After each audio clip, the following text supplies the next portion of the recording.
Mochila que regresa. Campamento temporal Durango. Durante una operación de reconocimiento en la Sierra de Durango, una de las mochilas de equipo desapareció sin dejar rastro. Era un día nublado, de esos que anticipan tormenta. Estábamos patrullando una vereda estrecha, apenas marcada entre los árboles húmedos y los riscos quebradizos. Éramos 6 elementos, cada uno cargando su mochila reglamentaria. Fue al final del descenso, ya en el claro, cuando uno de los nuestros notó que le faltaba su equipo. No hubo caídas, ni tropiezos, ni distracciones. Simplemente, la mochila ya no estaba en su espalda. En un principio pensamos que quizá la había dejado durante una parada, o en un cambio de guardia sin notarlo. Regresamos sobre nuestros pasos.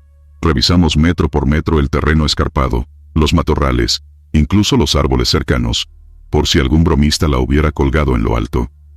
Nada. Como si la tierra se la hubiera tragado. Esa noche, en el campamento, se habló poco. Todos estábamos tensos, no por la pérdida material, sino por el modo en que ocurrió. Una mochila no desaparece así, de la nada, sin que nadie lo note. El soldado afectado estaba desconcertado. Le temblaban las manos. Decía que en ningún momento sintió que algo se soltara. Solo dejó de pesarle de pronto. Pasaron 3 días, el clima empeoró. Llovía con fuerza y el lodo cubría los caminos. Ya nadie hablaba del suceso, aunque seguíamos atentos, como si algo nos observara desde el monte. Fue en la madrugada del 4.º día que todo volvió a girar.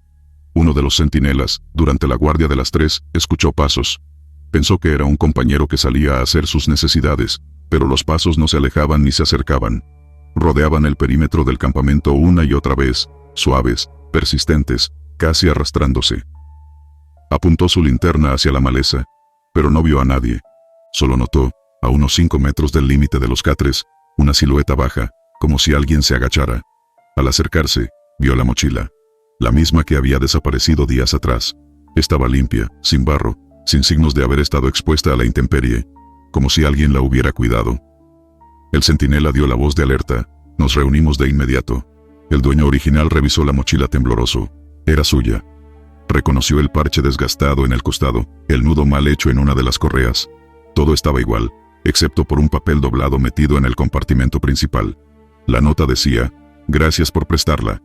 La letra era clara sin adornos, como escrita con calma. No correspondía a ninguno de los nuestros. Pero lo más extraño vino después. En uno de los toppers que había dentro, había comida. Un guiso de arroz con carne, todavía humeante, como recién preparado. Nadie en el campamento lo había hecho. Nadie había cocinado esa noche. Pensamos en bromas, pero el miedo ya se había colado bajo las mantas. El soldado que perdió la mochila comenzó a cambiar. Ya no hablaba como antes. Dormía de día y se mantenía en vela toda la noche, diciendo que oía una voz que lo llamaba desde el monte. La misma voz que le había pedido la mochila durante la patrulla. Juraba que alguien, o algo, le tocó el hombro antes de desaparecer su carga. El comandante decidió sacarlo de operaciones.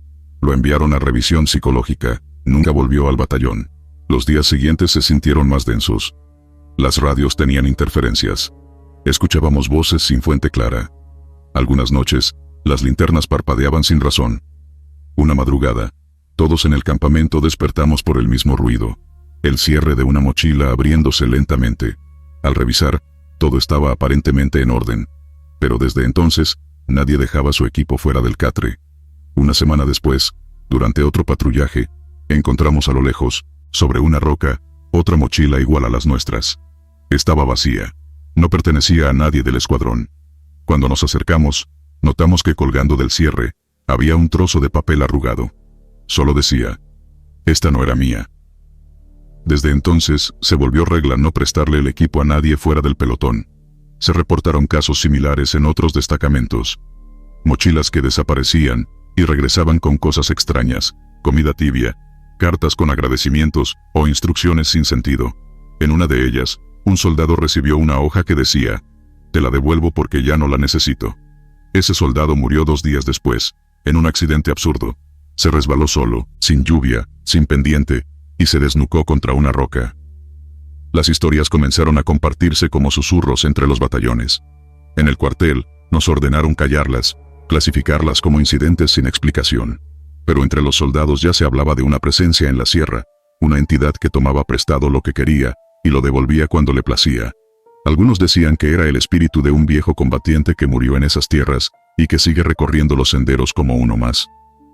Otros hablaban de brujería, de guardianes invisibles del monte. Una madrugada, mientras dormía, escuché el sonido inconfundible de cremalleras moviéndose. Me levanté en silencio, tomé la linterna y salí de la tienda. En la orilla del campamento, junto al árbol más cercano, había una mochila abierta. No era mía. Nadie del equipo la reconoció. Dentro solo había una manta doblada, un termo de café caliente y una foto antigua, en blanco y negro, de un escuadrón del ejército de hace décadas. Al reverso de la imagen decía: «Gracias por cuidarlo». Esa misma noche, las botas de un compañero aparecieron limpias y secas a la orilla del río, a 20 metros del campamento, perfectamente colocadas una junto a la otra. Él había fallecido una semana antes en un desplome del cerro, y sus pertenencias habían sido retiradas. Nadie supo cómo llegaron ahí. Después de todo esto, los nuevos elementos reciben una advertencia no oficial. Si pierdes algo en la sierra y aparece después, no lo toques, no lo abras, no lo guardes. Se quema en el acto, sin preguntar. Yo aún conservo la mochila que uso desde que llegué, pero cada noche la reviso antes de dormir, con cuidado, temiendo encontrar algo que no puse dentro. Porque allá afuera, en el monte de Durango, hay algo que nos mira, algo que camina entre nosotros sin que lo veamos, y cuando necesita algo, lo toma, y a veces, lo devuelve. Resplandor en las celdas vacías. Instalación militar, Sinaloa. Durante una operación rutinaria en la sierra sinaloense, nuestro pelotón fue reubicado a una vieja instalación militar abandonada hacía varios años. El sitio tenía lo necesario: dormitorios rudimentarios, cocina básica, y una zona de celdas que, según nos dijeron, antes era usada para retener a miembros del crimen organizado. Llegamos con la idea de que sería un puesto temporal, pero esa estancia se transformó en una experiencia que jamás olvidaríamos. Todo comenzó la segunda noche. Estábamos cenando en grupo cuando uno de los soldados que hacía ronda nocturna entró pálido, sudando, con la voz entrecortada. Dijo que al pasar frente a la celda número 3, había visto una luz azul saliendo desde dentro. Pensamos que era algún aparato electrónico o algún foco viejo haciendo corto, así que uno de los técnicos fue a revisarlo con él. Regresaron sin encontrar nada, sin cables, sin bombillas, sin nada que justificara esa luz.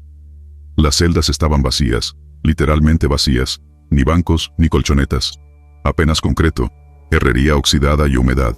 Sin embargo, esa noche, varios de nosotros vimos ese mismo resplandor, como si alguien hubiera encendido una lámpara de plasma en medio de la oscuridad. Azul, tenue pero constante. A cada paso que dábamos hacia la reja, la luz se desvanecía por completo, y era reemplazada por una sensación gélida, que no era propia de ese clima cálido. El aire se volvía pesado, silencioso. Intentamos dejarlo pasar. Nos reímos entre nosotros, y seguimos con nuestras rutinas, pero la tercera noche, el fenómeno se repitió. Algunos creyeron que era una broma, así que el oficial de mayor rango, decidido a terminar con las habladurías, dijo que dormiría en esa celda.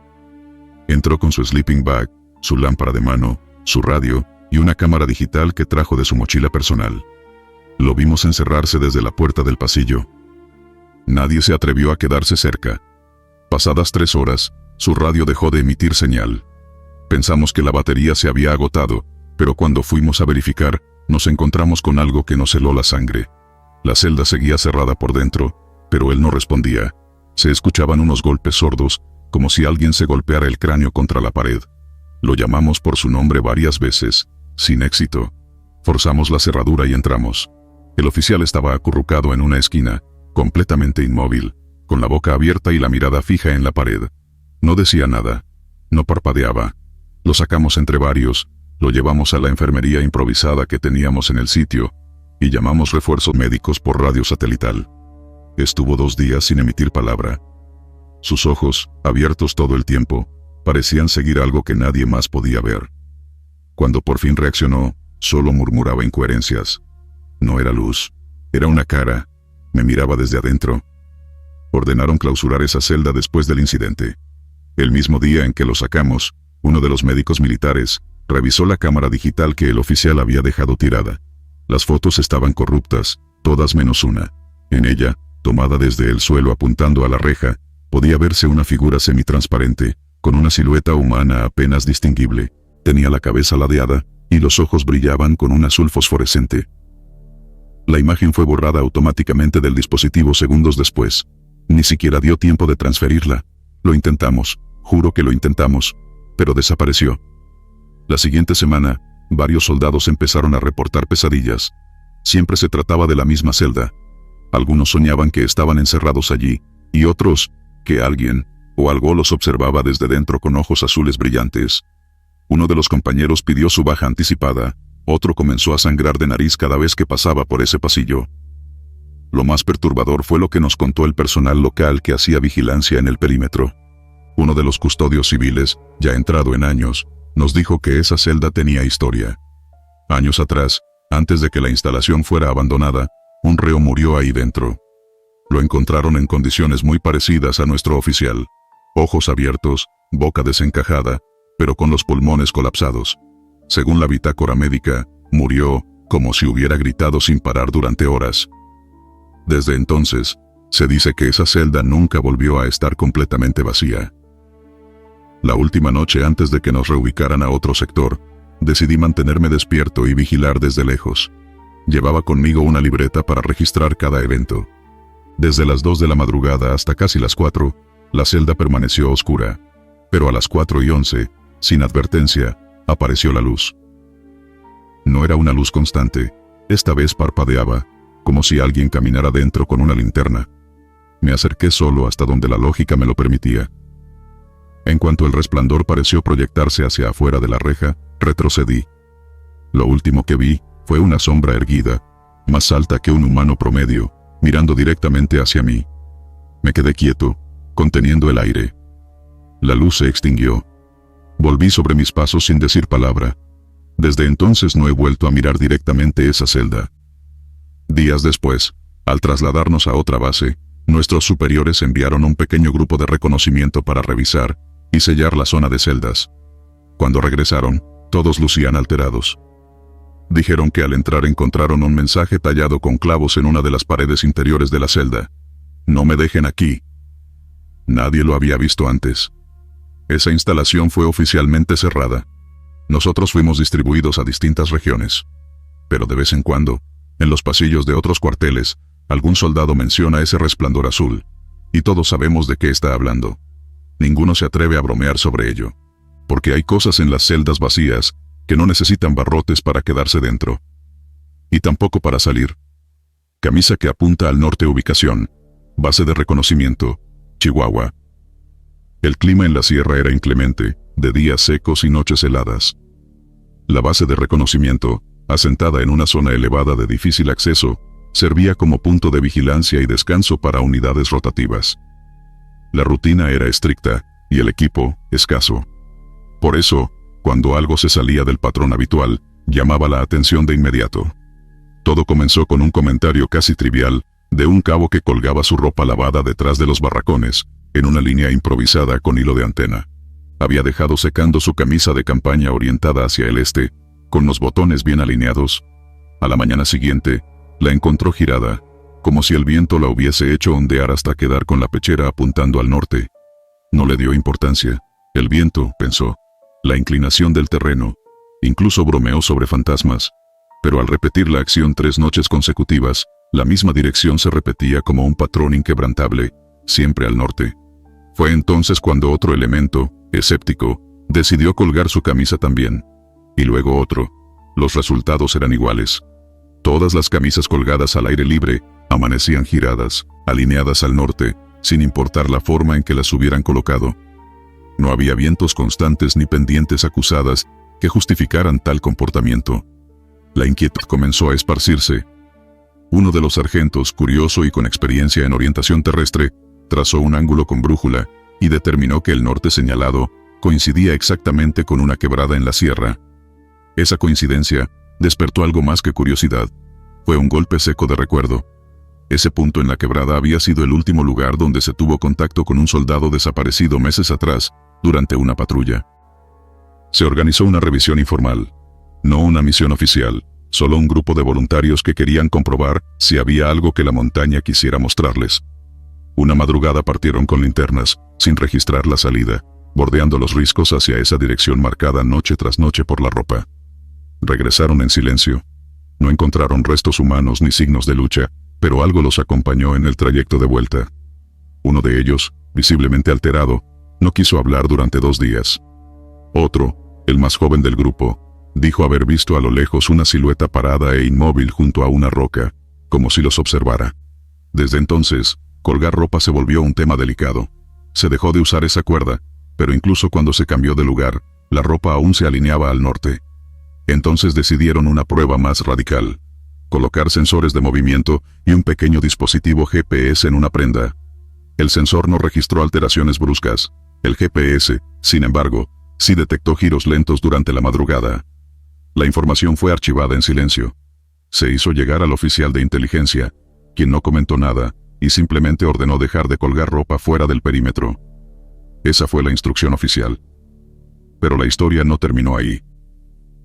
Un soldado nuevo, ajeno a los eventos anteriores, decidió colgar su ropa una noche cualquiera. Lo hizo sin saber, sin preguntar.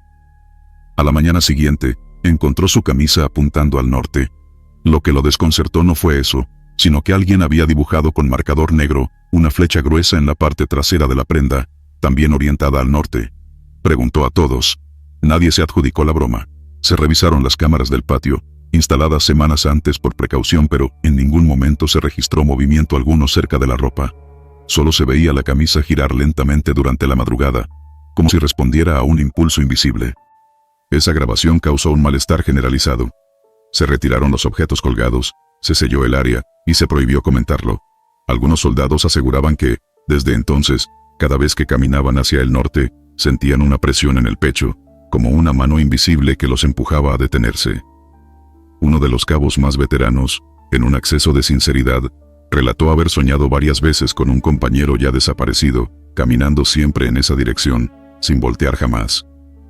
En el sueño, él trataba de alcanzarlo, pero la figura se desvanecía justo cuando parecía al alcance de la mano. Un médico militar fue convocado para evaluar el estado psicológico de algunos elementos. El diagnóstico fue vago: estrés acumulado por aislamiento y condiciones adversas. Pero eso no explicaba por qué varios soldados reportaban ver, en noches sin luna, una sombra de pie justo al norte del campamento, observando. No eran alucinaciones. En más de una ocasión, la cámara térmica marcó una silueta caliente en medio del terreno árido, inmóvil durante minutos, que luego desaparecía sin dejar rastro. Cada vez que ocurría, alguien caía enfermo, con fiebres altas y pesadillas. Un día, por protocolo, se decidió enterrar una caja metálica con restos de ropa y documentos del soldado desaparecido justo en la dirección señalada. Una especie de entierro simbólico, para cerrar ciclos, decían. Desde ese momento, las camisas dejaron de girarse. Por semanas hubo calma. Silencio. Hasta que una mañana, una prenda olvidada colgada dentro del barracón, sin exposición al viento, fue hallada doblada cuidadosamente, con la pechera apuntando de nuevo al norte. Y junto a ella, un pequeño papel arrugado: sigo en camino. Nadie supo de dónde salió, nadie se atrevió a preguntar más, pero desde entonces, cuando algún nuevo elemento llega y pregunta qué rumbo seguir si se pierde en el monte, todos dan la misma respuesta: nunca camines hacia el norte. Rumor del piso bajo. Edificio de 3 niveles, Veracruz. El edificio había sido parte de una instalación militar en desuso, reconvertida a cuartel temporal, por falta de espacios operativos. Era una estructura sencilla: 3 niveles de concreto viejo, pintura descascarada, y pasillos mal iluminados. El tercer piso funcionaba como dormitorios, el segundo, para logística y mando. El primero, el más bajo, se encontraba clausurado por reformas desde hacía meses. Nadie bajaba allí. Nadie debía. Sin embargo, no faltaban los que juraban haber oído cosas. Al principio, solo era el eco, ruidos vagos que se atribuían al viento, a la humedad o a ratas. Pero cuando los soldados empezaron a reportar susurros, voces hablando en tono bajo, como si estuvieran en una reunión, las explicaciones lógicas comenzaron a flaquear. Eran frases cortas, casi imperceptibles, que se desvanecían al acercarse a la escalera. Algunos aseguraban haber distinguido risas apagadas. Otros, nombres. Uno juró que lo habían llamado por el apellido, con la misma voz del sargento fallecido meses atrás. No hubo reporte oficial, solo murmuraciones entre los más jóvenes. Incluso algunos oficiales lo atribuían al cansancio y la sugestión. Pero el rumor fue creciendo. Lo suficiente como para que se organizara una inspección no oficial una madrugada, aprovechando el cambio de guardia y la ausencia del comandante. 5 soldados bajaron. Llevaban linternas, armas reglamentarias y una cámara digital para grabar evidencia. Había tensión desde el primer peldaño. Al llegar al final de la escalera, encontraron la puerta de acero entreabierta, aunque estaba sellada con una cadena que colgaba suelta, oxidada y abierta como si nunca hubiera tenido candado. Uno de ellos hizo una broma nerviosa para romper el hielo, pero nadie rió. Dentro, la humedad era intensa. Olor a encierro, a polvo viejo, y a algo más difícil de describir, como fierro húmedo. El haz de las linternas reveló el corredor principal. El aire estaba quieto. No se escuchaba nada. Pero al avanzar unos pasos, todos comenzaron a sentirlo. No un sonido, sino una presión, como si alguien los observara de cerca sin hacer ruido. Avanzaron hacia una de las salas comunes del primer piso, que solía ser un salón de reuniones antes de la clausura. Al entrar, se detuvieron en seco. Frente a ellos, varias sillas metálicas estaban alineadas con orden quirúrgico, todas mirando hacia el pizarrón al frente del salón. En cada silla, había una pequeña carpeta verde, idéntica a las usadas para informes. Nadie las tocó. En la pizarra, con letra grande escrita con plumón rojo decía: «Todavía seguimos aquí». Uno de los soldados encendió la cámara. Mientras grababa, otro se acercó a las carpetas, y antes de que pudiera abrir una, el plumón cayó del marcador colgado a un costado del pizarrón. Cayó solo. Nadie lo había tocado. El soldado que estaba junto a la pizarra retrocedió, tropezó y cayó al piso. El ruido resonó como un golpe seco, rompiendo el silencio. En ese instante, las luces de sus linternas comenzaron a parpadear. Intentaron salir de inmediato. El soldado que iba al frente se detuvo bruscamente. En el pasillo, había una silueta. Estaba inmóvil, en medio de la oscuridad. No se movía, pero estaba ahí, nítida en el contraste de las linternas temblorosas. Era una figura humana, alta, con uniforme. Ninguno pudo distinguir el rostro. Uno de ellos alzó su arma, pero la silueta simplemente se desvaneció como humo. No corrió. No huyó. Se disolvió. El grupo no esperó más. Salieron corriendo del piso bajo sin detenerse. Al llegar arriba, nadie dijo nada. No encendieron luces. No hablaron de lo que vieron. Al revisar la cámara, descubrieron que el video tenía sonido, pero la imagen estaba distorsionada por estática desde que entraron al salón. Solo se escuchaban los pasos, las respiraciones agitadas, y en cierto punto, un murmullo. Presente. Todos presentes. El oficial al mando fue informado esa misma mañana. No pidió detalles. No quiso que se extendiera el pánico. Ordenó sellar de inmediato el primer piso con concreto, sin levantar acta, ni hacer referencia en el diario de actividades. Se trajo personal externo. Soldadores y albañiles civiles que no hacían preguntas. En un solo día, toda la entrada al primer piso fue bloqueada. Incluso retiraron la placa que identificaba el nivel. Era como si nunca hubiera existido. Con el paso de las semanas, las voces cesaron. Al menos, eso decían. Pero quienes dormían cerca de las escaleras, afirmaban que en las noches, justo antes de las 3 de la madrugada, todavía se sentía un leve murmullo que subía por los muros. Como si al otro lado del concreto, aún estuviera ocurriendo una junta. Uno de los soldados que bajó aquella madrugada, pidió su cambio de batallón semanas después. Nunca explicó por qué. Antes de irse, dejó escrito en su casillero una nota pegada con cinta: «No bajen. Ellos no se han ido». Desde entonces, en ese edificio, nadie pronuncia palabras como reunión o piso bajo sin bajar la voz. Y nadie, absolutamente nadie, se atreve a dormir solo cerca de la escalera. Cascos que giran solos. Almacén de equipo, Querétaro. El almacén de equipo estaba ubicado en el fondo de la instalación militar, aislado de los dormitorios y las oficinas administrativas. Era un lugar frío y silencioso, con pasillos estrechos y techos altos que amplificaban el eco de cualquier paso. Al fondo, en el último estante de la hilera derecha, estaban los cascos de repuesto. Nadie los usaba. Estaban allí, alineados con precisión, como si nunca debieran tocarse. Fue un soldado de guardia el primero en notarlo. Al hacer inventario rutinario una mañana, vio que todos los cascos del estante estaban orientados al revés, mirando hacia la pared. No le dio importancia, pensó que alguien más los había movido por error, pero al día siguiente estaban igual, y al otro también. Informó al encargado de logística, revisaron los registros. Nadie tenía autorización para entrar al almacén después de las 18 horas, y la única llave estaba resguardada por el oficial de guardia.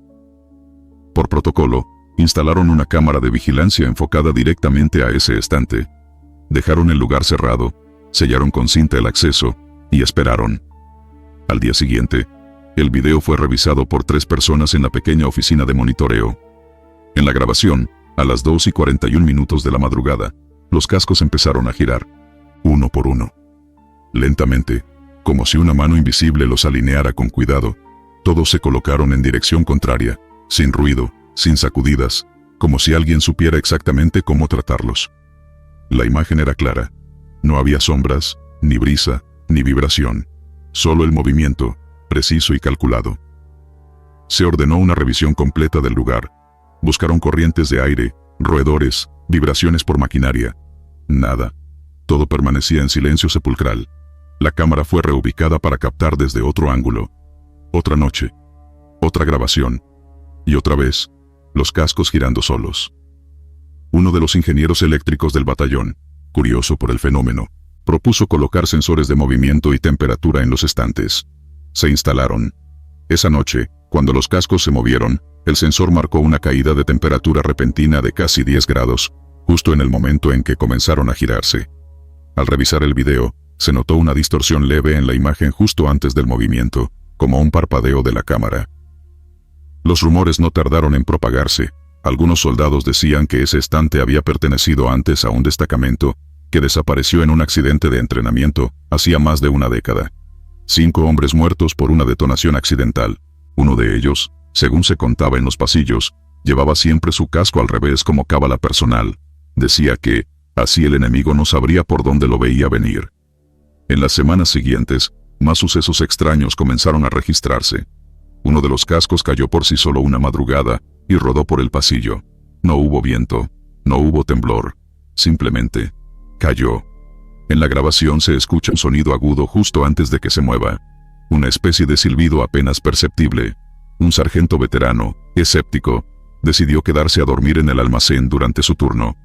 Lo encontraron en la mañana, dormido con los ojos abiertos y murmurando sin sentido. Al despertarlo, solo repetía: "No quieren que los vean. No quieren que los vean". Fue trasladado al hospital militar y luego dado de baja por motivos psicológicos. Después de ese incidente, se prohibió la entrada al almacén entre las 22 horas y las 5 horas. Pero los movimientos continuaron. Cada mañana, los cascos volvían a estar en la misma posición. Algunos ya no se alineaban perfectamente, como si alguien se estuviera apresurando, como si perdieran la paciencia. Uno de los cascos, el tercero de la fila, empezó a presentar una mancha oscura en la parte interior. Al principio se pensó que era humedad, pero el material era plástico sellado. La mancha aumentó con los días, tomando una forma casi humana, como un rostro sin rasgos definidos. Los técnicos limpiaron el casco con químicos. Al día siguiente, la mancha volvió. Y esta vez, parecía estar sonriendo. Una noche, un soldado nuevo, sin saber la historia, entró al almacén en busca de equipo. Al llegar al estante de los cascos, se detuvo en seco. Según su testimonio, uno de los cascos giró frente a él, lentamente, mirándolo directo. Salió corriendo, gritando. Fue castigado por abandonar su turno, pero jamás quiso volver a acercarse a ese pasillo. Dijo que sintió como si algo lo observara desde dentro del casco. Pese a todas las grabaciones, reportes y declaraciones, los superiores optaron por mantener silencio. Oficialmente, todo era un mal funcionamiento de los sensores, o errores en la manipulación de los objetos. Extraoficialmente, se pidió cerrar con candado el estante y cubrirlo con una lona negra. Nadie debía ver los cascos. Nadie debía tocarlos. Sin embargo, la actividad no cesó. La cámara seguía captando ruidos, movimientos sutiles, cambios bruscos de temperatura. Una madrugada, la lona apareció en el suelo, rasgada por dentro, como si algo la hubiera empujado desde adentro. El estante, pese a estar cerrado, Tenía los cascos nuevamente volteados. La puerta del almacén no había sido abierta. El comandante de la base ordenó retirar los cascos y desecharlos. Fueron colocados en una caja metálica sellada y llevados fuera de la instalación, rumbo a un depósito en desuso, a varios kilómetros. Esa misma noche, durante el trayecto, la camioneta que los transportaba sufrió un accidente sin causa aparente. El conductor perdió el control, alegando que el volante giró solo. El vehículo se estrelló contra un muro. Cuando fueron a revisar la caja metálica, encontraron la tapa forzada desde dentro. Estaba vacía. Hasta el día de hoy, nadie sabe dónde están esos cascos. Algunos dicen que fueron enterrados en un punto desconocido. Otros aseguran que uno reapareció en una base en el sur del país, en circunstancias parecidas. Lo cierto es que el almacén de Querétaro quedó clausurado. El pasillo fue tapiado, como si con eso bastara para olvidar. Pero a veces, por la noche, cuando todo está en silencio, quienes duermen cerca del ala este, dicen escuchar un golpe seco. Como si algo cayera. Como si un casco rodara lentamente por el suelo. Botiquín que nunca vacía. Campamento de emergencia Chiapas. Las primeras veces que notaron algo extraño con el botiquín fueron ignoradas.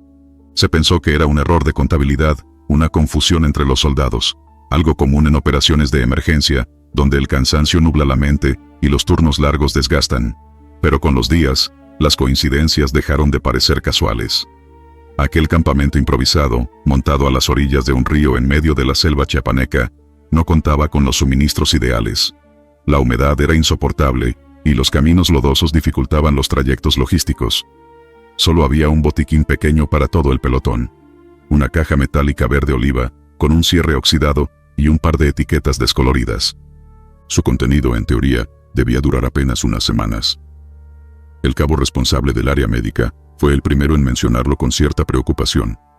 Durante una revisión de rutina, comentó que no entendía cómo seguía encontrando gasas y vendas en el fondo del botiquín, a pesar de que nadie había reportado reposición y el registro marcaba 0. Uno de los tenientes lo tomó como un descuido. ¿Tal vez alguien más repuso el material sin anotarlo? Logró, dijo, sin darle mayor importancia. Aún así, ordenó contar y registrar lo que había. Al día siguiente, volvió a estar lleno. Las vendas parecían recién colocadas, limpias, ordenadas, apiladas como si alguien se hubiera tomado el tiempo de organizarlo todo por tamaño y tipo. La tapa seguía cerrada con su mismo seguro gastado, sin marcas de uso o manipulación reciente. Los soldados empezaron a bromear con que el botiquín estaba poseído por la Cruz Roja. Lo usaban como amuleto. Uno incluso dijo que había soñado que alguien abría el botiquín por las noches, con guantes blancos, y dejaba cuidadosamente todo en su sitio. Una madrugada ocurrió el primer evento que dejó de lado las bromas. Durante una patrulla nocturna, un soldado tropezó y se desgarró el brazo con una rama filosa. El cabo corrió al botiquín, ya convencido de que probablemente encontraría poco o nada. Pero al abrirlo, estaba repleto de gasas nuevas, aún más que la vez anterior. Esa vez sí lo notó. El material estaba tibio, como si acabara de salir de una fábrica. El caso escaló hasta el sargento mayor del destacamento. Él mismo supervisó una inspección oficial. Ordenó vaciar todo el contenido frente a varios testigos, uno de ellos con cámara en mano. Se colocaron todos los insumos en una mesa. 4 rollos de vendas, 2 botellas de alcohol, parches, guantes, jeringas, hasta ungüentos que ni siquiera estaban en la lista original. Dejaron el botiquín completamente vacío. El interior metálico mostraba su fondo liso, sin dobleces, sin falsos compartimentos. Se colocó una cinta sellando la tapa. También instalaron una cámara apuntando directamente hacia él. A la mañana siguiente, lo abrieron. El interior volvió a estar lleno. No solo con lo que se había sacado el día anterior, sino con material nuevo. Los rollos de gasa estaban aún tibios, otra vez. La cámara de vigilancia, sin embargo, mostraba horas de grabación en total quietud. Ni una vibración, ni una sombra, ni un destello. Nada. El sargento prohibió su uso por precaución, pero fue inútil. Al siguiente herido, el cabo lo usó de nuevo, y funcionó. El botiquín se volvió un punto de tensión. Algunos le temían, otros se encomendaban a él. Una noche, un soldado que dormía en la tienda médica, aseguró haber visto cómo la caja se abría por sí sola. Dijo que un humo blanco muy delgado, casi invisible, flotaba alrededor de la tapa mientras se levantaba apenas unos centímetros. Luego, Escuchó pasos fuera de la tienda, pero no vio a nadie. Afirmó que sintió una ráfaga de aire helado que le pasó junto al rostro. Al día siguiente, el botiquín estaba lleno. Otra vez. El teniente ordenó desmantelarlo por completo. Esta vez trajeron herramientas para cortarlo. Una radial portátil, martillos, destornilladores. Los ingenieros desmontaron la tapa, separaron las bisagras, desoldaron las esquinas. Quedó abierto, como una bandeja metálica común. Sin compartimentos secretos, sin fondo falso, sin mecanismo. Un oficial de logística comparó las dimensiones con modelos estándar. Todo parecía normal. Sin embargo, horas después de desmontado, la caja, ahora sin tapa ni estructura, tenía 3 vendas nuevas colocadas dentro. Nadie había visto quién las puso. Se selló el área como si fuera un objeto radiactivo. Durante una semana, quedó bajo vigilancia constante. Los soldados se turnaban en la tienda médica, anotando cada cambio. Las gasas seguían apareciendo, siempre nuevas, limpias, acomodadas. Lo más escalofriante ocurrió con un paquete de jeringas. Nadie se atrevía a usarlas. El médico de zona, que llegó tras ser informado del caso, ordenó que se enviaran al laboratorio militar. Los resultados fueron contradictorios. Las jeringas no correspondían a ningún lote registrado. El material era estéril, pero la marca era desconocida. El código impreso no existía en la base de datos nacional. Comenzaron a circular historias. Una de ellas decía que ese botiquín había pertenecido a un enfermero que murió en servicio años atrás, justo en esa región. Otro rumor afirmaba que el sitio donde se montó el campamento había sido usado como zona clandestina para experimentos médicos en los años 80. Nada comprobado, pero el miedo creció. Algunos decían haber oído respiraciones cerca de la tienda médica, cuando no había nadie dentro. Otros afirmaban que se escuchaba un zumbido tenue cada vez que el botiquín se llenaba. Una grabación nocturna captó un murmullo breve, parecido a una voz susurrando, «Sigue ayudando», justo antes de que aparecieran vendas nuevas. Finalmente, el alto mando ordenó trasladar el botiquín a una instalación cerrada en la capital. El traslado se hizo en una caja sellada con aislamiento térmico y con acompañamiento de escolta. Durante el trayecto, los soldados del convoy reportaron que la caja vibraba levemente cada ciertos kilómetros. Al llegar al almacén central, fue depositado en una cámara de resguardo. Se colocaron sensores de presión y temperatura. En los primeros 3 días, se documentaron 6 reabastecimientos espontáneos. Se desconectaron todas las cámaras por orden directa. Desde entonces, nadie ha abierto el botiquín. En el reporte final, no se encontró una explicación concluyente. Solo se archivó como anomalía sin riesgo inmediato. En los pasillos del cuartel, aún se habla de él, como una especie de milagro militar, o como algo que vino de otro sitio, uno que no se rige por las reglas que conocemos, un objeto que no debería existir, pero que, por alguna razón, sigue ayudando. Sombra sin cuerpo. Torre de observación, Oaxaca. La torre estaba sola, como cada noche. Elevada sobre una pequeña colina rodeada de maleza baja, servía como punto de control visual para una zona poco transitada, aunque estratégica. La mayoría de los soldados evitaban pedir turno ahí. No era por pereza o por el clima, era por la sensación. Algo en ese sitio, sobre todo de noche, se sentía torcido. Un ambiente denso, como si el aire se resistiera a ser respirado del todo. El vigía de esa semana, de nombre reservado, era disciplinado. Llevaba varios años en servicio, y no se dejaba llevar por supersticiones. El primer turno nocturno, lo hizo con normalidad, revisando binoculares, anotando cada movimiento sospechoso, y siguiendo el protocolo.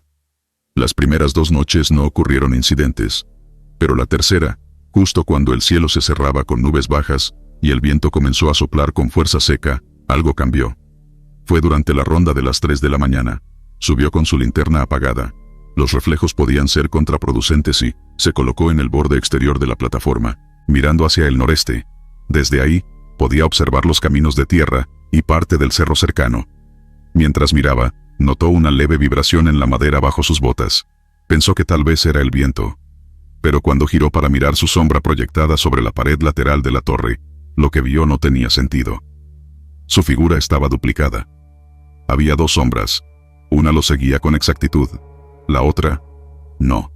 La segunda sombra parecía retardada, como si no pudiera mantener el ritmo de sus movimientos. Dio un paso atrás, y ambas sombras lo replicaron, pero con diferencias claras. La que estaba a su derecha se movía justo al mismo tiempo. La otra lo hizo apenas un segundo después, con movimientos un tanto forzados, casi temblorosos. Alzó la mano izquierda. Una sombra lo imitó de inmediato. La otra tardó. Y esa pequeña diferencia de tiempo fue suficiente para que algo se quebrara en su interior. El instinto se le activó.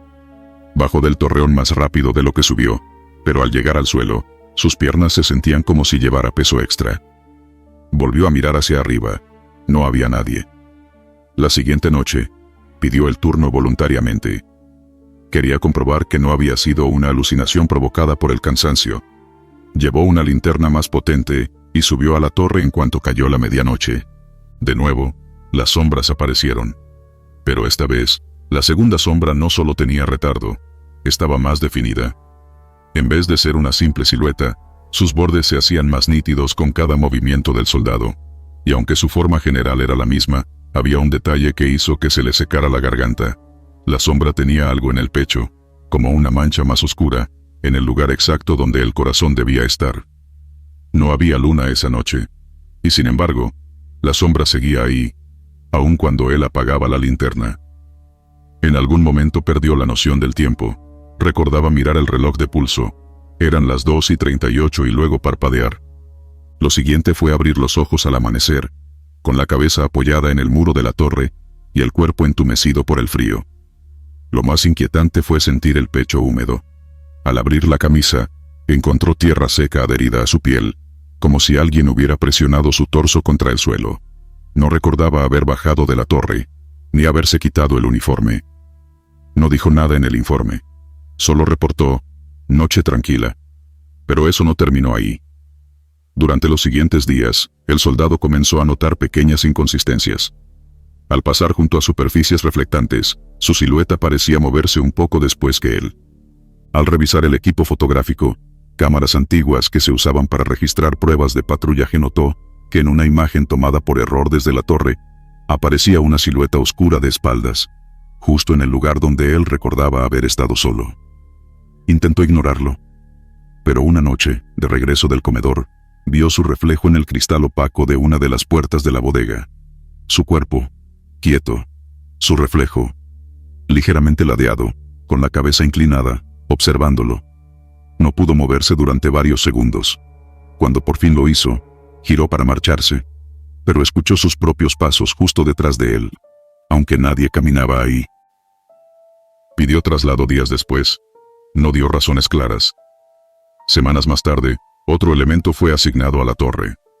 La misma secuencia se repitió.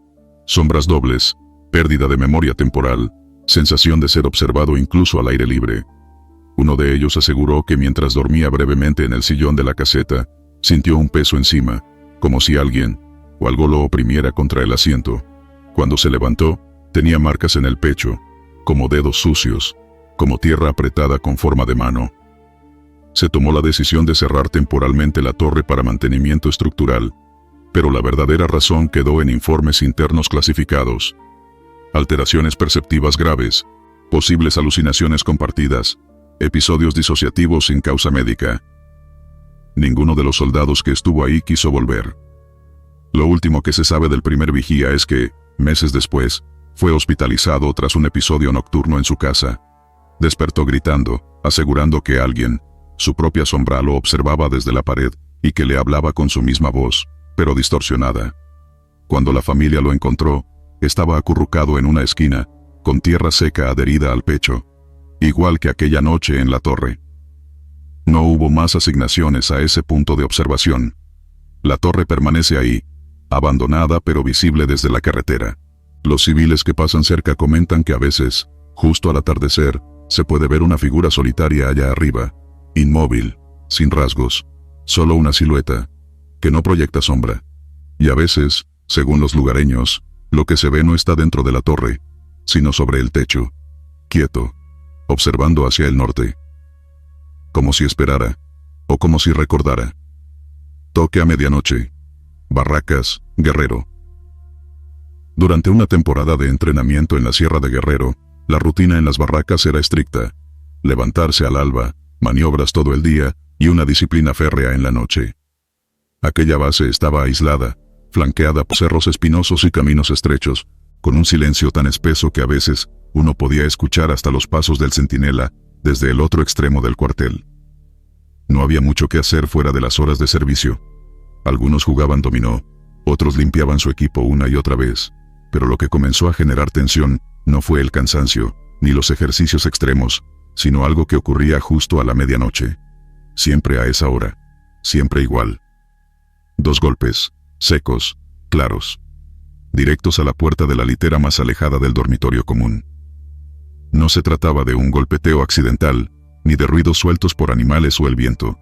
Eran 2 toques precisos, como si alguien tocara con los nudillos. Toc, toc. Y luego, nada. Al principio nadie dijo nada. Lo atribuían al cansancio, a las alucinaciones que vienen con las madrugadas heladas en la sierra. Pero cuando varios soldados comenzaron a mencionarlo, todos describiendo lo mismo sin ponerse de acuerdo, ya no era coincidencia. Siempre en la misma puerta, siempre a medianoche. Y al revisar, nunca había nadie del otro lado, ni una sombra, ni huellas, ni rastros, nada. La situación se volvió tema de conversación inevitable. Algunos dormían ya con los audífonos puestos, otros empezaban a rezar discretamente antes de acostarse.